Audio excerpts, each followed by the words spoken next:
Good afternoon, ladies and gentlemen, and welcome to the latest episode of People, Politics, and Prose, FPRI's conversations with authors about their books, their careers, and the ideas that drive them. I'm Ron Granieri of FPRI, and all of us at FPRI thank you for joining us live on Zoom and recorded on the FPRI YouTube page. 30 years ago, Columbia historian Alan Brinkley called upon his colleagues in the American historical profession to take a more serious look at the history of the American conservative movement. Considering the success enjoyed by conservatives in transforming the Republican Party and shaping the national discourse since the 1960s, Brinkley argued, historians needed a better handle on its origins and development, rather than leaving the story of the movement to partisans who might be more interested in hagiography and polemics than historical insight. The decades since have seen a boom in studies of American conservatism, with analyses of key leaders jostling with sociological studies of post-war American political realignment on library shelves. Often, the focus has been on successful politicians such as Barry Goldwater and Ronald Reagan, or public intellectuals such as William F. Buckley Jr. For all of their importance in the emergence of the conservative movement, however, a history of conservatism that only focused on them would only tell part of the story. The grassroots story of conservatism is much more complex, including not only carefully disciplined politicians and talk show hosts, but also radical fringe characters who challenged mainstream politics and upset not only their partisan adversaries, but also some of the popularizers who hoped to create a respectable conservatism. For every William F. Buckley or George Will, there was a Willis Carto or a George Lincoln Rockwell. For every Ronald Reagan, a Patrick Buchanan.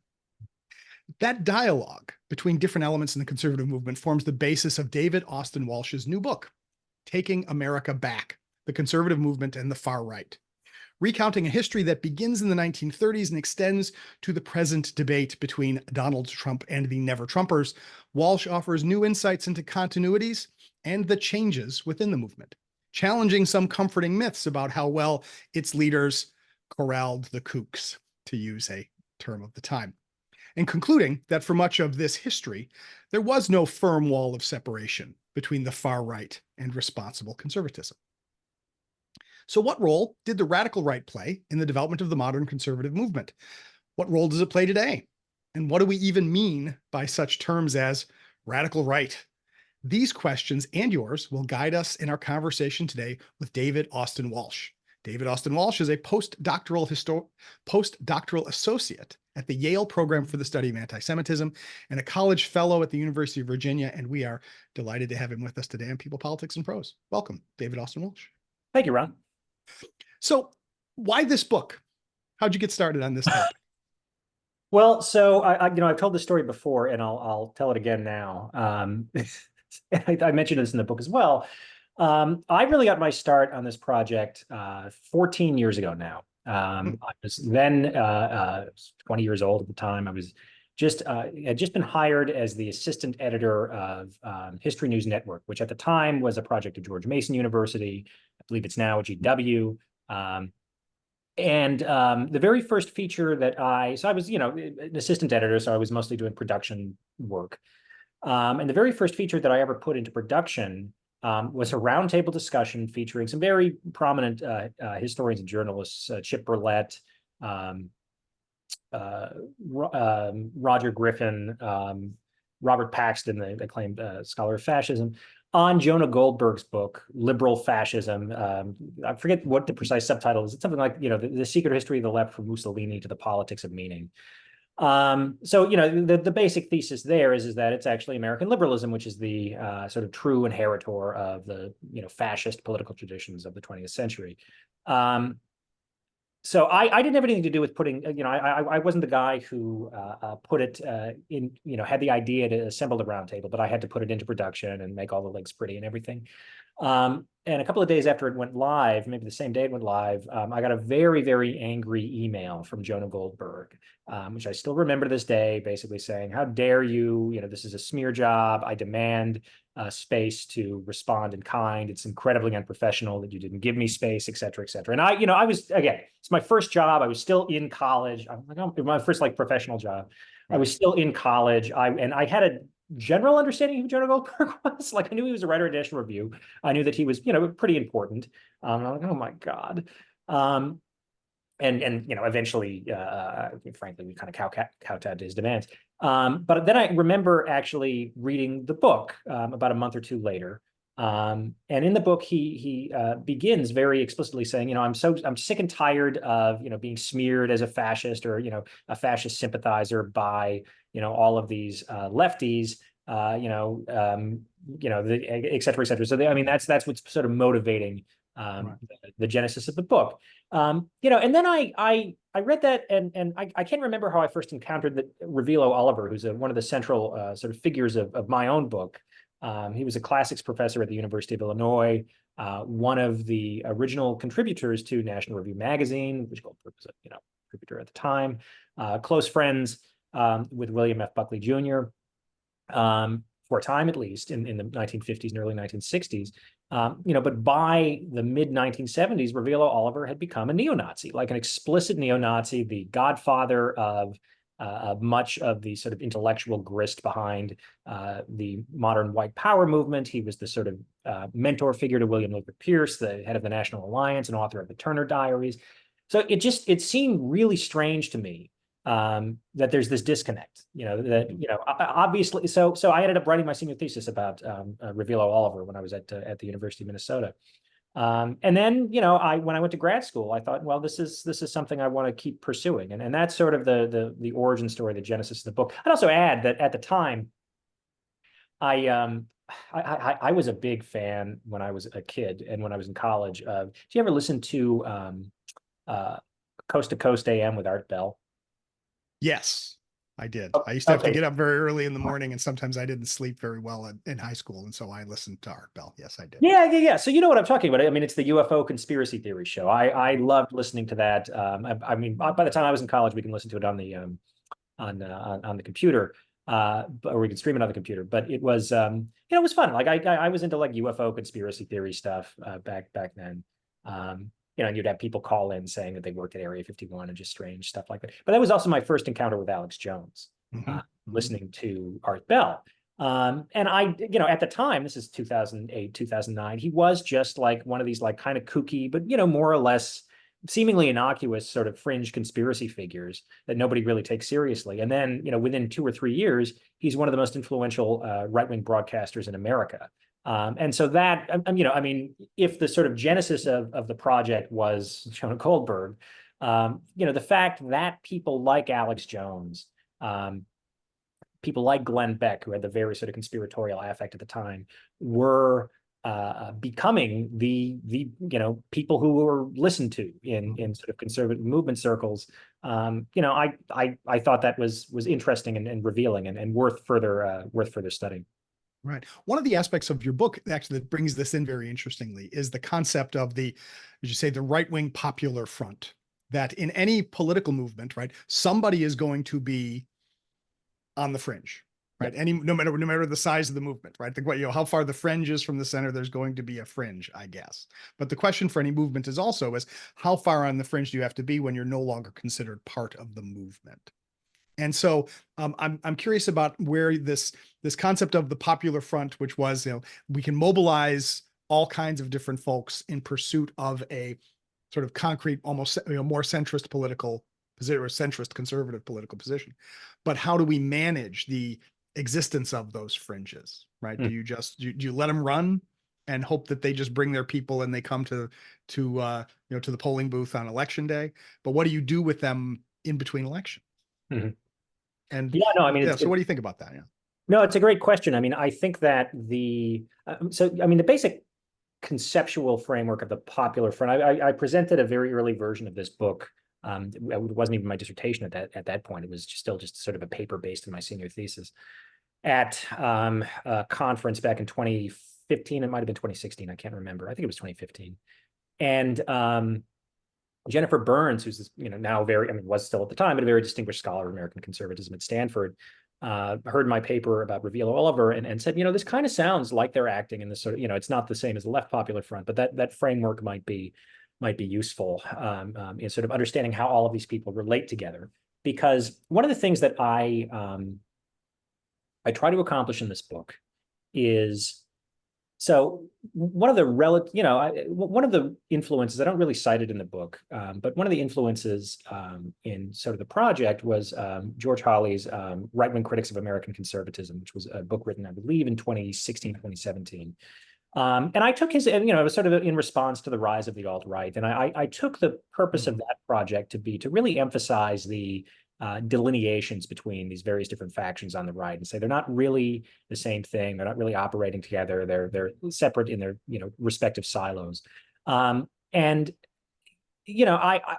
don't think that's true. What I wanted to do is I wanted to come up with a framework to understand these different factions is not synonymous, not the same thing. So, like the fascistic far right is not the same thing as the mainstream conservative movement, but to kind of blur the clear delineations that sort of exist between the two, because you'll find figures shifting back and forth, between these various factions over the broader sweep of 20th century political history.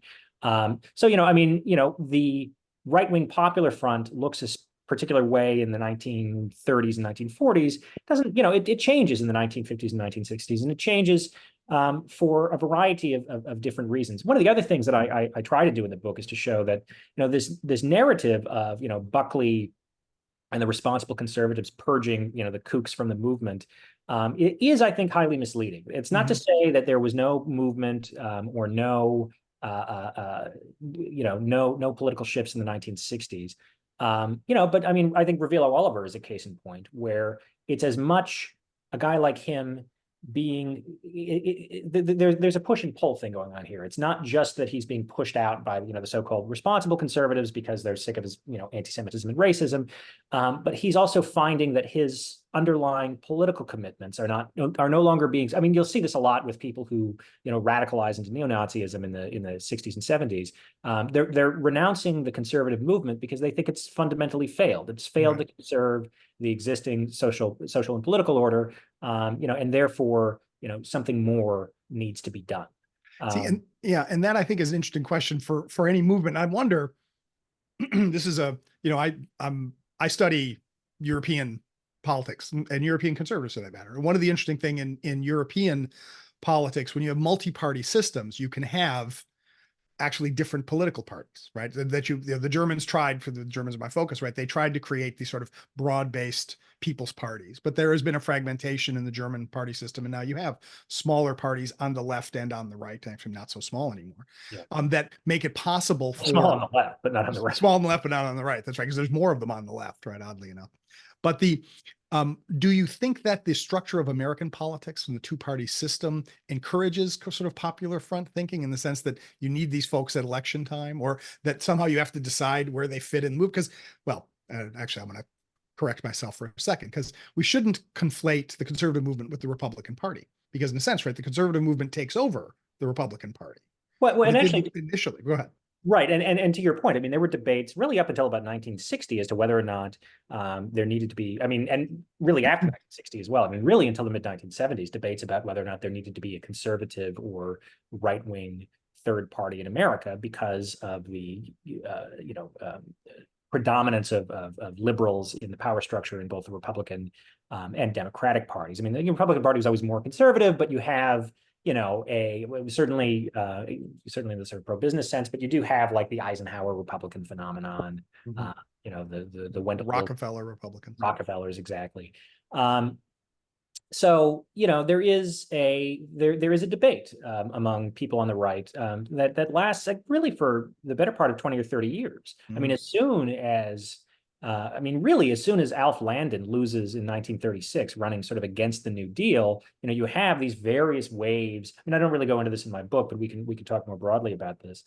These various waves of, you have a liberal Republican running against Roosevelt in 1940 with Wendell Willkie, 44 and 48. Dewey runs as a liberal Republican, loses both times, and should not have in 1948, according to the polls.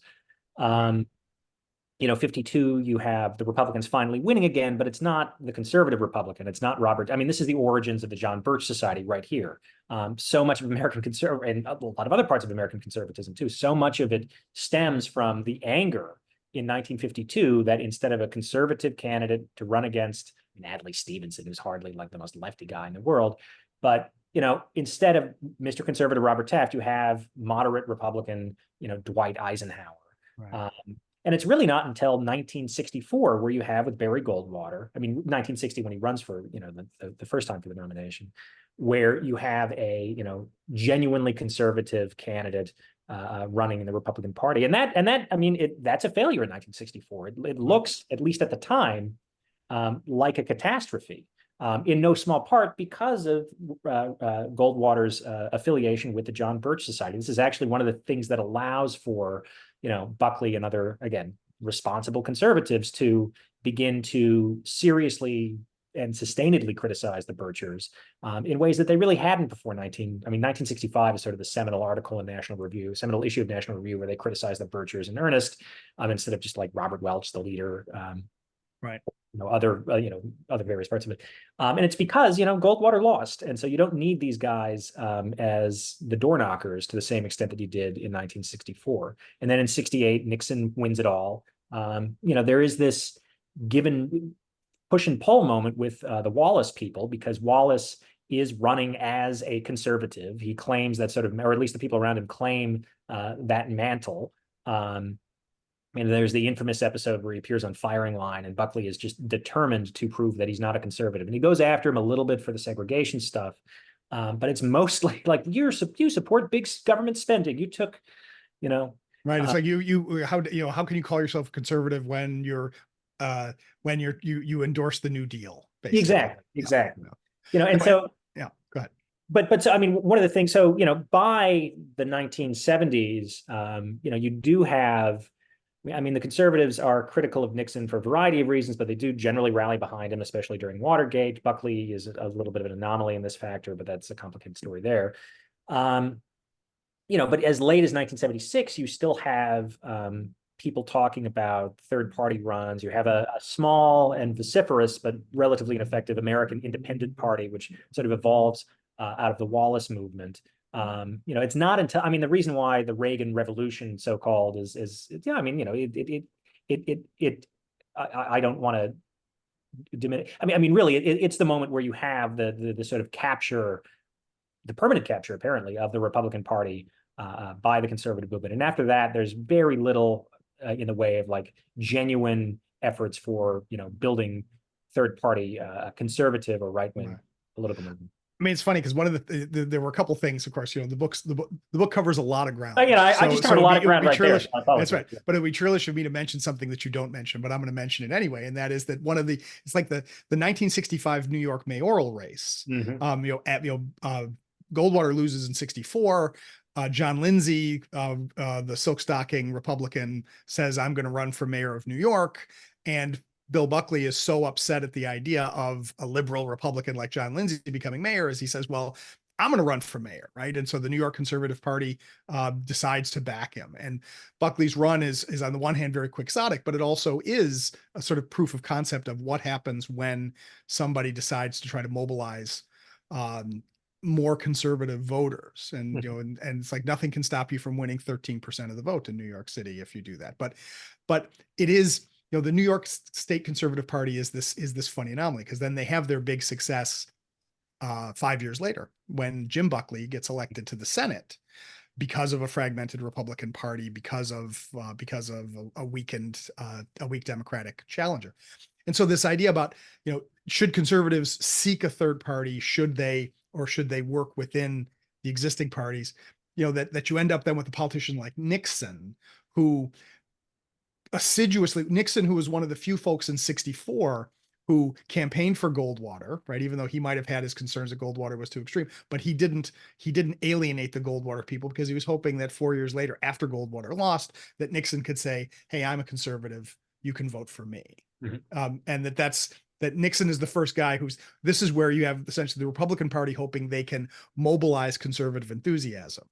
But the result is, eventually with Reagan, it's the conservatives who take over the Republican Party. Whereas, and I find that to be an interesting story, because we get to the idea of, we say, what does it mean to be far right in the American context? What does it mean to be conservative in an American context, right? Is there any fundamental policy positions or ideological or ideas that are conservative, or is conservatism just and this is a big argument, right? Is conservatism just an attitude or an approach rather than an ideology? What do you think about that? I don't think that it's an attitude and an approach. I think that it can be. I mean, I think insofar as conservatism in at least the mid 20th century has that reputation is because of William F. Buckley and because of the National Review crowd. Because, I mean, I don't think that William F. Buckley was a particularly interesting or innovative thinker. I don't think that he was a particularly interesting intellectual, but he was incredibly charismatic, and he had a very appealing affect to people across the board. I mean, like I find Buckley on a personal level a lot less charming than some of the other biographers. People have written about him extensively. Yeah. But I mean, even I have to admit that I went through his files in his personal papers, and I found that the thickest folder by far, at least in the first volumes of his correspondence, were all of the writings and clippings about his yacht. I mean, there is a kind of, in a sense, an almost Kennedy-esque charm to the guy. He is this sort of dazzling, wealthy, especially in the context of the 1950s and 60s, young, handsome, sort of conservative figure. So I do think that conservatism, I think that what Buckley did was he took a conservatism that was generally dismissed by liberals as a bunch of cranks and weirdos and old men. And there's the wonderful phrase, and I think I quote it in the book. I can't remember if I do, but it's in the California Attorney General's report on the John Birch Society in the early 1960s. The AG does this investigation of the group, and they conclude, whether or not it's like a fascist threat to America. Right. And they conclude that it's little old ladies in white tennis shoes. Little old ladies in white tennis shoes. Is the quote they use. And so, I do think that, the modern conservative movement's affect does come from Buckley. Now, in terms of the substance, I mean, yes, I think there is something recognizable as American conservatism. I think it largely overlaps with, although not entirely with, what is identifiably the American far right as well. I mean, one of the key constitutive ingredients of what I call the sort of right-wing popular front, at least in the 1930s, but this is true in the 60s, it's arguably true to the present day, is a shared opposition to socialism, communism, and liberalism, specifically New Deal liberalism, but that is kind of a moving target, and a sort of conflation of the three as essentially identical or synonymous. This is really what kind of binds it together. It's the shared opposition to common enemies. And that's just such a huge constitutive part of right-wing politics in America. And insofar as there is a recognizably, what are the differences between, sort of the American conservative movement and the far right? Well, it depends on what specific factions you're talking about, because there are differences on, things like policy, on specific ideas, on specific economic ideas. So, I mean, so I can give you a couple of examples here. So, you have a distinction between, say, the foreign policy preferences advanced by National Review and Human Events, and other sort, and for that matter, Commentary, once they become a sort of neoconservative magazine, which, are much more aggressively militaristic. They're much more comfortable with sort of American military expansion overseas, what people on the left would call the American empire. And that's not the same vision that the John Birch Society had, albeit for idiosyncratic reasons. So one, you have this sort of tying back into the ideas of people like, I mentioned before, Robert Taft and his ideas about hemispheric defense and sort of focusing on the military defense of the American homeland as opposed to, overseas adventures. The Birchers kind of take that in idiosyncratic directions because they're opposed to U.S. intervention in Vietnam in 1965, not on those explicit grounds, but rather on the idea that because, according to them, communists control U.S. foreign policy. Right. So any decision the United States government makes is clearly a decision by the communists, and so therefore it's a bad So idea. clearly, the decision to intervene in Vietnam is a decision to weaken, somehow weaken the American. So it is this sort of, almost definitionally reactionary attitude. And eventually they actually do come around on Vietnam because they, once we're in it, we have to win it. So there are these differences. There's also the economic differences. I mean, there is a much more pronounced. I mean, I again focus on the Birch Society, but this is also true of the Wallicites and even some of the neo-Nazi movements. There is a much more pronounced emphasis on producerism.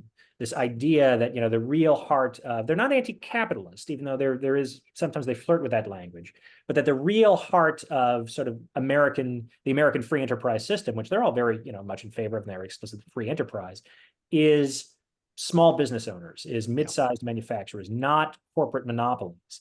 Which is not, which is very different than how the libertarians or the fusionist conservatives at National Review think of economics.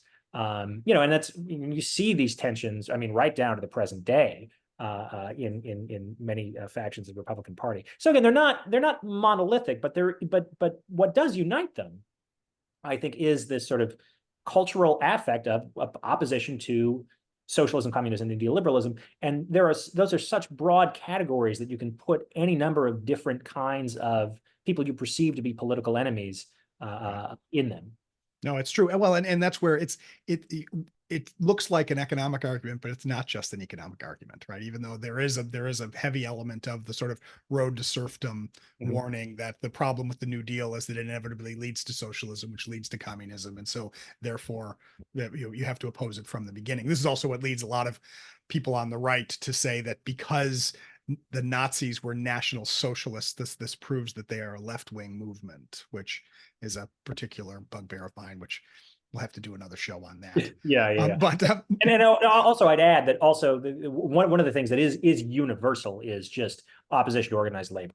And it's tied to the communist stuff, but it's also it's distinct enough to be its own thing because it really is just a fundamental rejection of the premises of even the sort of lightest variants of industrial democracy, because that's seen to be a imposition on property rights. Well, and this actually opens up an interesting point that also Wayne Schroeder brings up in a question that he just posted in the Q&A, and that is that brings in the issue of populism on the right, is that this has become a catch-all term to describe a particular kind of affect. Now, within American politics, there's this discussion that somehow a more populist conservatism, which is people want to associate with Donald Trump, would somehow break with free market orthodoxy in the name of helping some folks and not others. And yet, as you point out, the conservative movement's origins lay very heavily in essentially, the economic argument of, no, we don't like organized labor. No, we want maximum free markets as much as possible.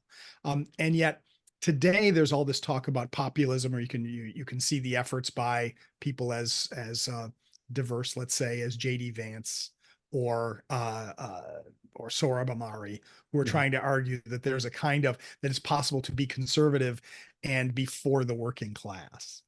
And I guess I see some of that in your book when you describe some of these movements as they develop. Of course, what they do is they define the working class in particular ways, that the working class is only white people, which allows for a certain attitude towards the state and the economy. But what should we make of the role of populism, however defined, in the conservative movement? Yeah, no, I mean, it's another great question. And I think that, I think that when it comes to contemporary politics, I really don't, let's put it this way, I don't have a tremendous amount of, I don't take people like Ahmari or J.D. Vance at their word when they say that they want to help organized labor. Sure. I mean, even that can be read in a very specific kind of racial and gender context. There is this sort of construct of the white working class man as the person who's been hurt the most by globalization, and that obviously, and who is an industrial worker, and there are there are ideas about masculinity that are tied to that, which do not apply to, for instance, service workers who make up, I believe, the majority of organized labor now in the United States, because that's the basis of the American economy. Or government employees, for that matter, who right, are exactly. Hugely organized. Yeah, I mean, they're not talking about teachers unions here, right. when they make these sort of gestures. But I do think that there is a genuine shift, at least in the rhtorical sense, by these factions, we can broadly be collapsed into MAGAism or whatever you want to call it, in the 2020s. That's different than George W. Bush era conservatism in at the beginning of the century. I do think that there is much less hostility to things like industrial policy in these circles. And that is tied to a kind of producerist idea about economics, but it's also tied to geopolitics too, right? I mean, J.D. Vance wants to bring back factories in this country because he doesn't want us to be reliant on manufacturing in China for geopolitical reasons, right? Right. And there's other variants of this. I mean, it's ironic when it also comes into how they approach foreign policy because presumably anyway. But I do think that's distinct. Now, that being said, because I do think that that's distinct from, again, the fusionist conservatism that dominates in the 20th century. But it's not as if there was not a populist affect, even in some of what Buckley wrote in the 1950s and 1960s. I mean, I'd rather be governed by the first 2,000 names in the Boston telephone directory than the faculty of Harvard University. You can't get much more populist than that. Yeah, exactly. I mean, his first book is, so the interesting about Buckley is that he's not a populist in an economic sense, right, or for that matter, in a cultural sense. I mean, I found the letters in his, other people have written about this, to be fair, but when I was going through his papers and I found the letters that he wrote to his dad when he was in the Army in World War II, and he's saying things like, nobody in my platoon, he's an OCS, so Officer Cadet School, nobody in my platoon likes me because I'm anti-Roosevelt and don't think we should be in this war necessarily. He was involved, I think, peripherally in the AFC movement and when he was at Yale. Or not Yale, but when he was before the war. He was at Millbrook, actually, he even studied briefly at when he was going to school in England. He wore an America First button. Right. Yeah, thank you. This is because Yale's after the war. I'm getting it. Right. But no, he's writing, complaining about how nobody likes him and he's being discriminated against by his CO, who he thinks is Jewish, because and he's not doing himself any favors because he says to his CO at one point, I do think that wealthier people have earned their wealth by dint of their hard work and their superior genes and stuff like this. So again, it's not gonna win you any friends with a guy who is presumably a working class immigrant, who's also nominally your superior in the Army. So that's great work there. But on the other hand, he graduates from Yale and he writes God, Man, Yale. It's sort of what puts him on the map, and it's a weird book that does have a very sort of populist affect. It's a populist affect that's written for a very specific audience. The whole thesis is that the alumni of Yale University should dominate the curriculum and probably fire half the faculty and whatnot. But it is very anti-intellectual and anti-elite. Anti-elitist, anti-elitist in that sense, while also upholding a different form of elite hierarchy. So I mean, I think that's the sort of populist aspect that attracted a lot of people to National Review and its circles in the 1950s. This sense that this is something sort of renegade and dangerous, but also intellectual. It's what attracted Reveal Oliver. He meets Buckley through Buckley's mentor at Yale, Wilmore Kendall, and they get off tremendously at first because they're both, not to put too fine a point on it, they're both incredibly pompous. They are both incredibly in love with language for its own sake. I mean, their correspondence to each other is. Somebody once asked me if Reveal Oliver wrote, because nobody knows who wrote this book. There's a book called The John Franklin Letters that was published by the John Birch Societies, or some sort of Book Mailer Press, I think is what it was. So some sort of right-wing press, and it was published anonymously. This is the book that was the explicit model for the Turner Diaries. Which is the sort of telling of this white nationalist uprising written by William Luther Pierce in the late 1970s. The John Franklin Letters describe a American patriot, basically the UN, aka the communists, take over the United States. there's this revolt against the communists led by this, national guerrilla force that wins, that marches on the White House and wins on July 4th, 1976, the bicentennial. And Oliver, gives a copy of this book to William Luther Pierce in the early 1970s and says you should use this as the basis to sort of get your message across. So there's been a lot of speculation that Oliver wrote the John Franklin letters. I don't think he did, because I don't think he's capable of expressing himself like that. The John Franklin letters are not especially well written, but they're written in a very kind of like clear, concise, almost beige prose, which is not how Oliver writes. It's not how Buckley writes. They're just but that's what attracted them together. They're both in love with language for its sort of own sake. Right. Well, you see, and that of course is one of the ironies of, what does it mean to be, you accuse somebody else of being the elite, right? And this is obviously an ongoing issue, is nobody wants to, or rarely do people get up and say, hey, I'm the elite, that's why you should support me in American politics. There's a kind of, that your street cred comes from being able to claim something that makes you of the people. Mm-hmm. Which gets to an interesting question here from Christopher Colvin when he says, how hard is it to develop conservatism in a country like the United States, whose founding principles are revolutionary, and also is very forward motivated, right? As my FPRI friend Adam Garfinkel used to always joke, is the United States is the only society in the world where when somebody says, "Oh, that's history," they mean it's unimportant. Mm-hmm. And so does that, how does that shape American political discourse, especially for people who are consciously saying, no, I am trying to conserve something? Yeah, I mean, that's a really good question. And you do actually see this tension on the right in the 1940s and 1950s, even in the 1930s as well, because you have people, especially after World War II, who come to the United States from Europe, from countries with recognizably conservative political traditions, in the sense that, some of these guys are monarchists. Some of the people who contribute to National Review are explicitly monarchists. Friedrich Hayek and Ludwig von Mises, I don't think they had held monarchist politics, throughout their lives. But I mean, these are clearly guys who were influenced heavily by the Habsburg Empire and its dissolution. In the one of the consequences. I mean, I refer to Quinn Slobodian's book on this, but one of the interesting things about conservative politics in this sense in Europe is that this is a major factor behind the creation of the European Union. Because you have, Otto von Habsburg was a parliamentarian in the EU for decades, and sort of saw that project as, the liberal rebranding of the old Habsburg Empire.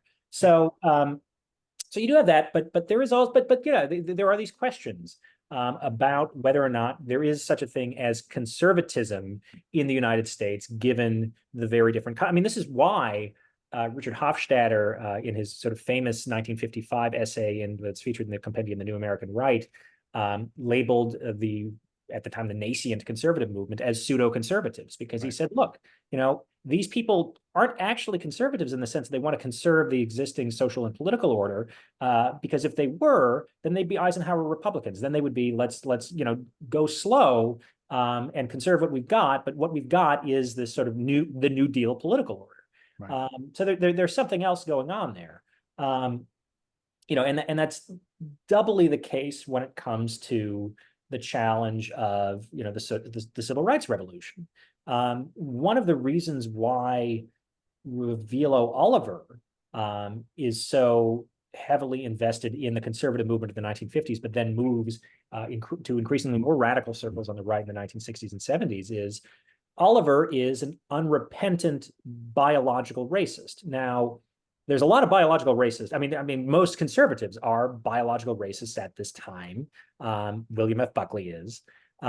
He does have a letter that I found, a letter in James J. Kilpatrick's correspondence, which I think does provide a little bit of nuance on this score.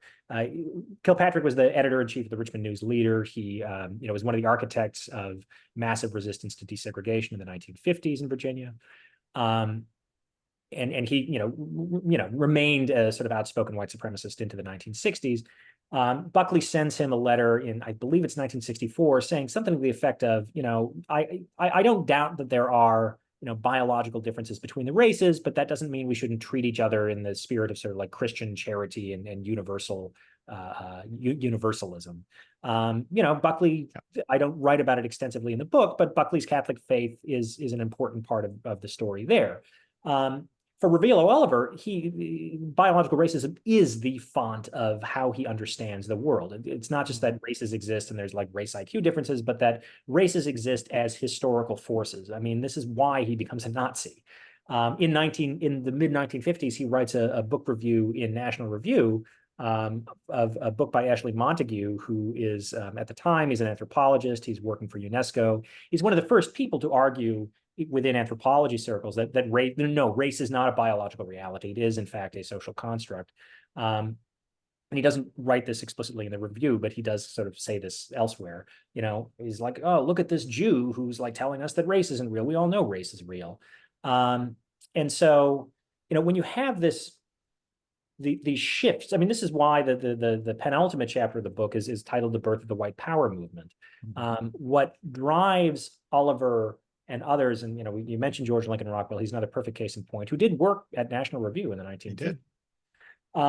What drives them to further and further extremes is that they're not even willing to make sort of titular concessions to the rights language of the Civil Rights Revolution. I mean, I don't think substantively the conservative movement did either, but I do think the National Review very cannily reframed its opposition to civil rights for all intents and purposes under the sort of language of race neutrality, and we see this to very much to the present day. For Oliver and for Rockwell, even this was a step too far, because it denied the fundamental basis of how they perceive political reality, which is the biological existence of race. Right. So when we talk about how can we have a conservative movement in the United States? It's like, well, okay, well, what are we trying to conserve here? What does that look like? And that's a moving target. So there's never been I think a particularly easy or comprehensive answer to that. I'd add that this is exactly how Pat Buchanan sort of presented himself in the late 1980s and early 1990s. I mean, here he is as a guy who was a conservative journalist for many, many years, and worked in the Nixon administration, was brought on in the Reagan administration to bolster their conservative credentials. And he's sort of marginalized when he is in the administration, eventually has to leave and he's unhappy with it. He ponders running in 88 as a third party, or not as a third party candidate, he ponders running in 88 as the conservative candidate, and then again eventually does in 92 and challenges Bush. And he frames himself as the sort of genuine, even though he was critical of Reagan, really throughout his presidency, he frames himself as sort of the genuine conservative heir of Reagan, because he has a particular vision for American society that is, more, I think, explicitly restorationist than anything that George H.W. Bush campaigned on. I mean, it's interesting because there are groups that don't show up in your book because other people have written about them, and you can't write about everything. I do want to acknowledge it, because I mean, one of the critiques of the book that I've gotten, which I think is fair, is that it's not comprehensive, right? And there are some fairly glaring omissions. Those were deliberate, and it's because so much has been written about so many of these other topics. I wanted to try to focus on as much new ground as possible. Oh no, I quite agree, and I would say, right, to use my favorite apocryphal E.B. White quote, right, is people should not seek a balanced book; they should seek a balanced library, right? So there's a lot more to read about this. But one of the themes that's unspoken but runs through these discussions is that theme that I think it's Phyllis Schlafly who's the first one who uses the phrase, right? We want a choice, not an echo. Mm-hmm. That conservatives who are afraid that in an effort to try to win elections that they're somehow losing their spice or losing their edge. And one of the interesting points in your book, especially when you get into the issue of the white power movement, is the edge in particular for a lot of these authors is race. Mm-hmm. And this, of course, shapes discussions about immigration, for example, right? Is that whereas for a certain kind of free marketeer, right, immigration, right, hey man, the ultimate entrepreneurial thing is to move to another country and start a new life, and that this is something to be welcomed by certain economic conservatives. But there are others who are saying nope, that actually, if being conservative, we're trying to conserve a particular social order.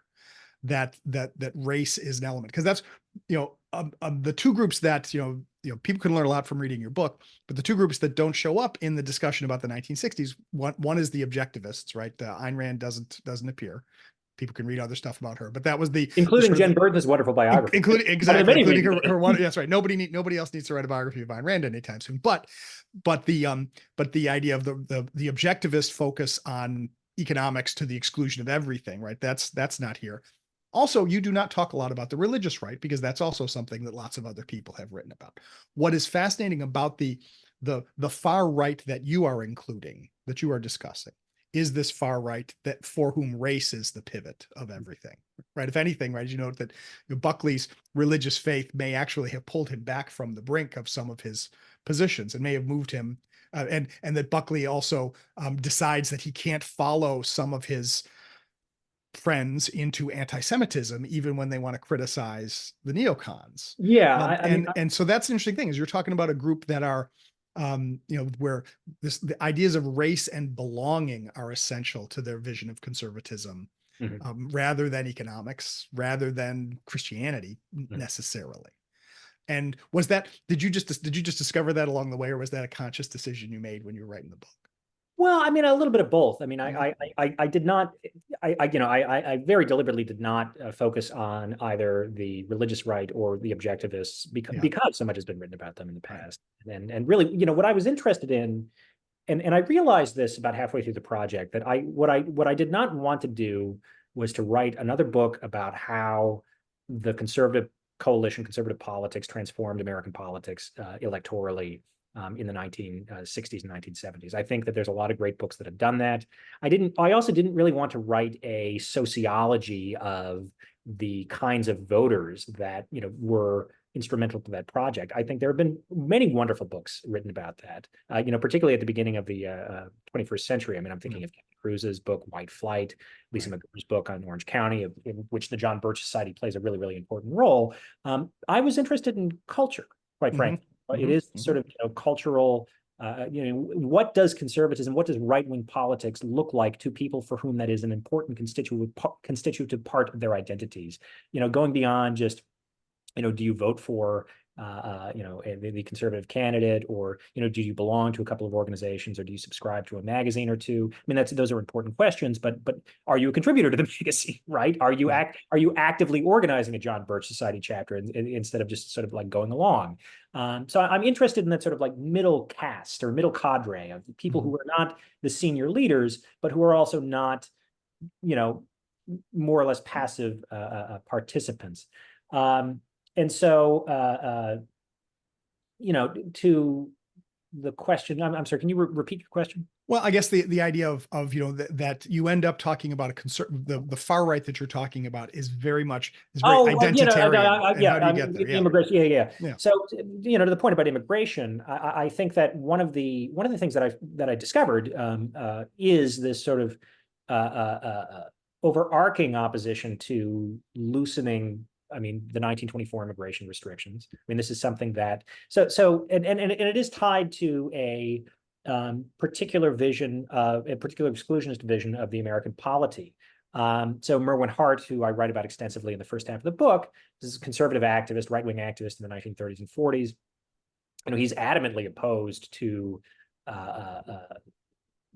loosening immigration restrictions, in particular before and during World War II, because what would that mean? It would mean effectively admitting Eastern European refugees to the United States, many of whom are Jewish.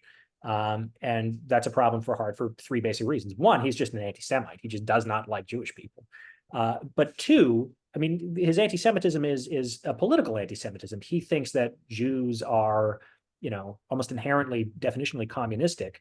And then there's also a kind of instrumental political anti-Semitism. He does very clearly, when you read his writings across the scope of the 1930s and 40s, he basically blames Jews for the New Deal. And not in the sense that it's this Jewish conspiracy. He does believe that there's this Jewish conspiracy, but he also thinks that it's Jewish immigrant voters who are providing the critical mass for the support for the New Deal in the northeastern industrial states. So it's not, I mean, he's wrong. It's not just Jewish voters. It's this broader coalition.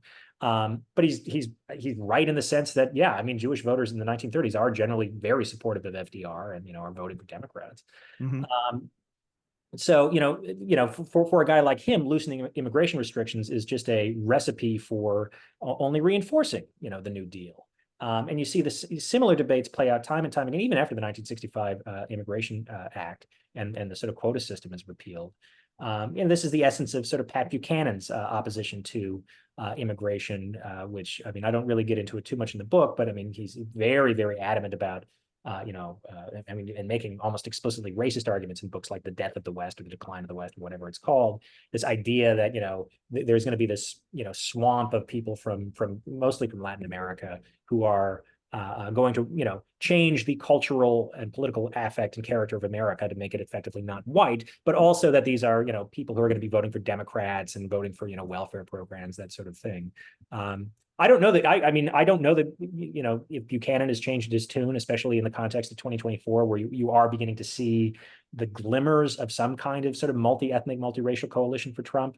But considering his statements in the past, I doubt it. It's hard to say. Well, and when you talk about you talk about the Turner Diaries and you mentioned the John Franklin letters, I was thinking the third book in this sort of trilogy of particular kind of right-wing dystopian literature is The Camp of the Saints, which is of course a French book, but is built around this idea of the West being overrun and overthrown by outsiders. And one of the big advocates of that book in modern American political life is Steve Bannon, who likes to talk about it a lot. And so this idea that we've covered a lot of ground here. We've got about 10 minutes or so to go, and questions are coming in thick and fast, which is really good. The idea of to try to figure out, where should, what makes conservatives conservative, or what are conservatives fighting over when they're fighting over the meaning of conservatism, right? Lawrence Husick notes that conservatives aren't very interested in conserving the natural order or the natural environment, which relates to the idea of a question that an anonymous attendee writes about the relationship between conservatives, the conservative movement, and American business, the business community in general. Obviously, the first half of your book with Merwin Hart is Hart owns a factory in Utica and is anti-union, and so therefore protecting the national order. That's what means being a conservative. But how does that fit in contemporary politics, right? With, as we talk about, with populism. So what is it that, if you got 5 people in a room together today to talk about what conservatism is, what would they agree on? Or more precisely, what would they fight over, I guess? No, that's a big question. Yeah. That's a big question. And that's a really, really difficult one. I mean, I don't have a greater comprehensive answer to that. I mean, I suspect that you would see general unanimity on who their political enemies are. So yeah, it's the left, it's liberals, it's the woke crowd, et cetera.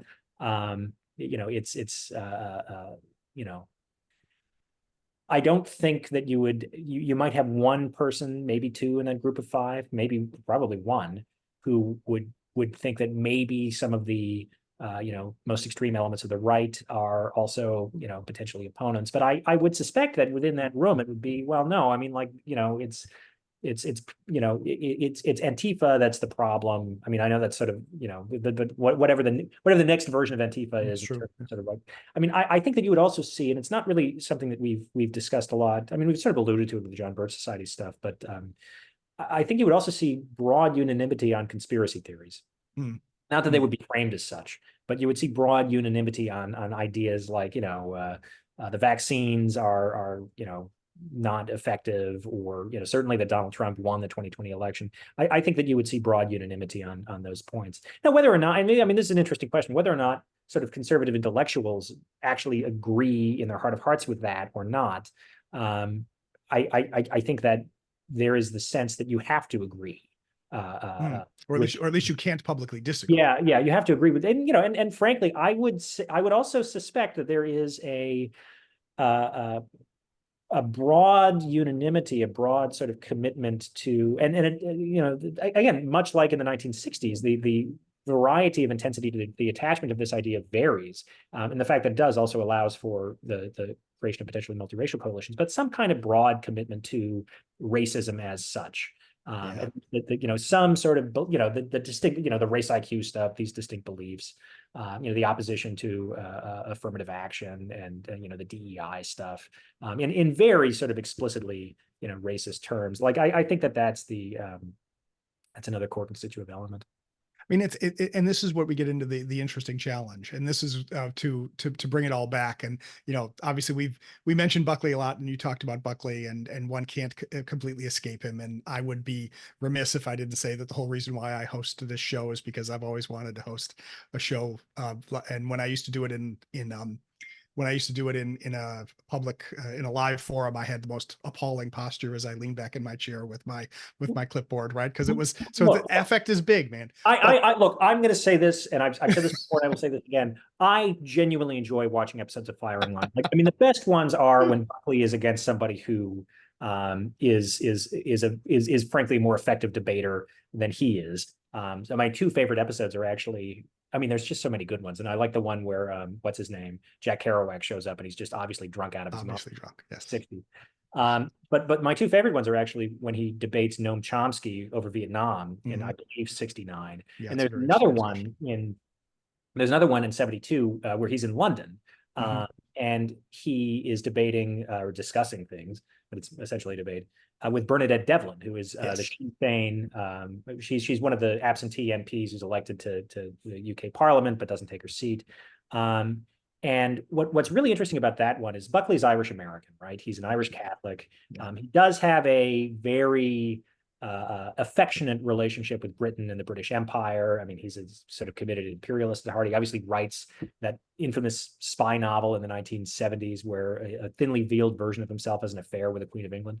But what was interesting about that episode of Firing Line is that he, there's a panel of British journalists that come on to grill Devlin after the main interview, about 40 minutes in.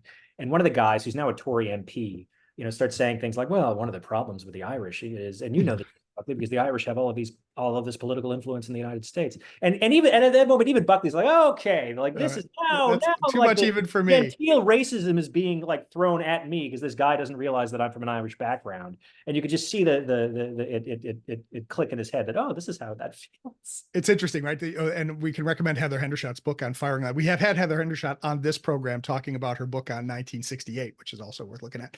But one of the things that happens in that episode with Bernadette Devlin that I remember is Buckley lights her cigarette for her when she's fumbling with a book of matches. And for a moment there, you have sort of this old world courtliness. She doesn't quite know what to do with it because she's been hostile to him the whole time. And finally she has to sort of murmur, oh, thank you very much for that. But I guess, and this is what I want to get back to finish with, and that is that we have this debate within, and I'm sorry we can't get to all of the questions that people have posed, but this has been just a great conversation. But I talk about this all the time. But and when we try to think about defining conservative versus right wing, right, these are not necessarily the same thing.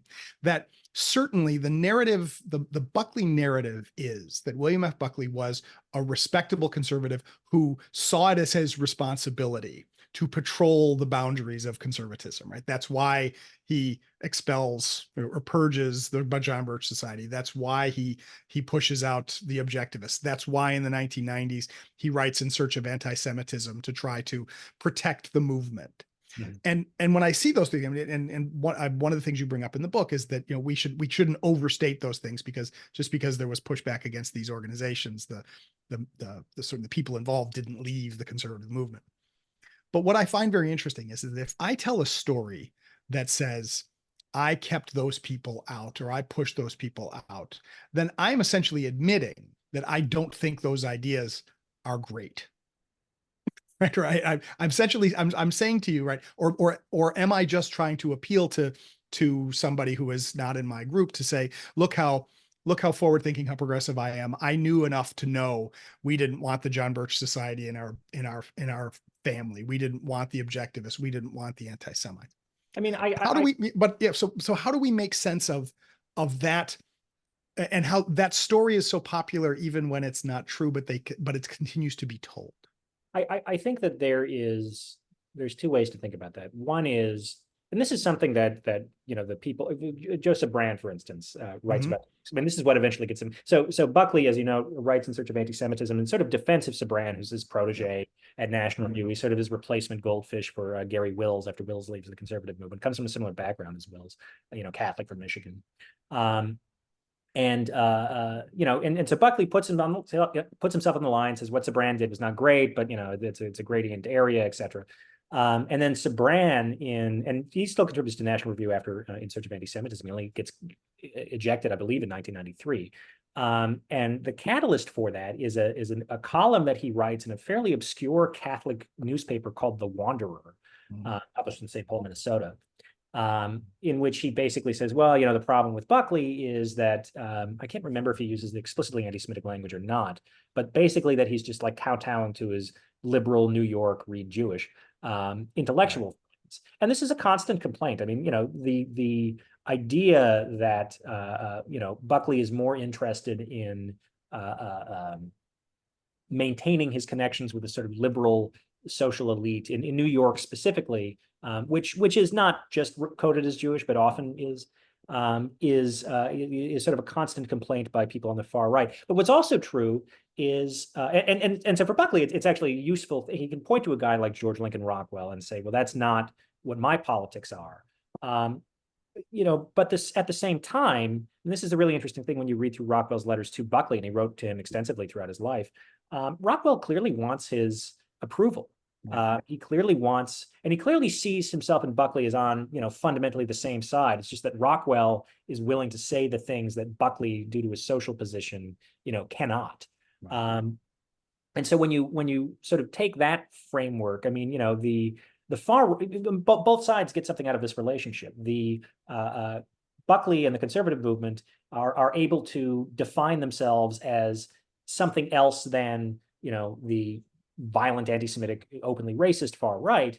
And the openly racist, violent anti-Semitic far right is able to say, well, okay, I mean, this is essentially what we believe. These people aren't just willing to go far enough in their political commitment that we are. I mean, Rockwell in his final letter to Buckley has this wonderful phrase where he says, I'm something to the effect of, I'm willing to get down in the gutter to fight on the barricades, Bill. And I hope to see you there someday. And all I ask is for you just not to kick me, on the way down, or something to that. As to kick me as I carry that burden. That's it. Yeah, exactly.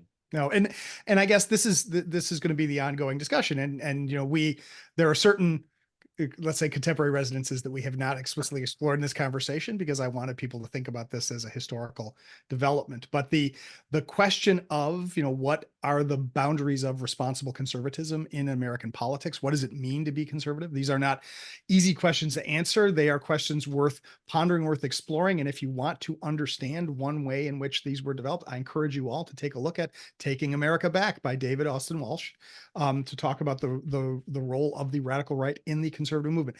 David, I'm sorry, we've been going on for over an hour, and I promised people I would, as we like to say, I respect your time. So as much as we could continue this conversation, I apologize to those of you who sent in questions we weren't able to get to. I hope that you found the questions that we did get to be interesting.